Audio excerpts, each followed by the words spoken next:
Alors la chapelle Sainte-Geneviève est un bâtiment qui appartient à la commune de Saint-Maurice-sous-les-Côtes depuis peu.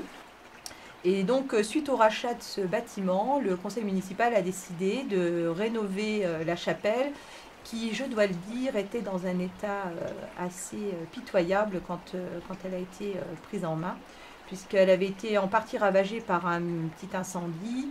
Et après, en fait, entre vandalisme et intempéries, je crois que le temps avait fait son œuvre. Le projet, c'était de demander voilà, à des architectes via un appel d'offres de nous faire part déjà d'un projet, d'une idée sur la façon dont ils verraient cette chapelle, adressée aux randonneurs, aux personnes qui souhaitaient s'arrêter pour manger, pour se reposer, voire peut-être même pour dormir une nuit dans des conditions naturellement très rudimentaires. Et nous avons fini par choisir donc deux architectes, femmes, je tiens à le préciser, qui nous ont donc produit le projet que vous voyez sous vos yeux aujourd'hui, c'est-à-dire une rénovation à la fois axée sur une vision beaucoup plus actuelle de ce lieu et aussi une préoccupation sur l'utilisation de matériaux respectueux de l'environnement.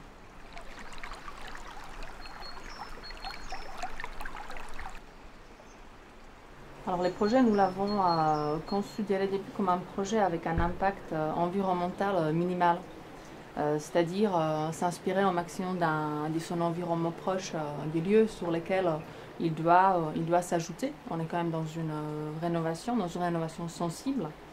Et suite à une maquette, à plusieurs essais, nous avons pu reconstruire la voûte qui en fait fait l'idée principale du volume intérieur qui est enveloppant et qui rappelle la voûte d'origine qui était initialement en plâtre. It's a place where the small houses lean on each other. Small, small wooden houses facing the islands and the sea.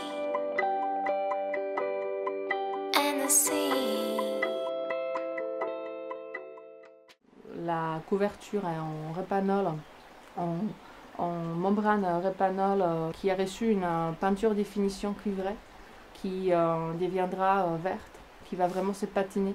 Donc le projet a une certaine image aujourd'hui, qui est une image très péchue, la couleur orange brillante appelle les regards, et puis avec ces bois encore un peu orangés, qui va devenir vert et gris. Donc le projet va vraiment s'intégrer dans son environnement au fil du temps.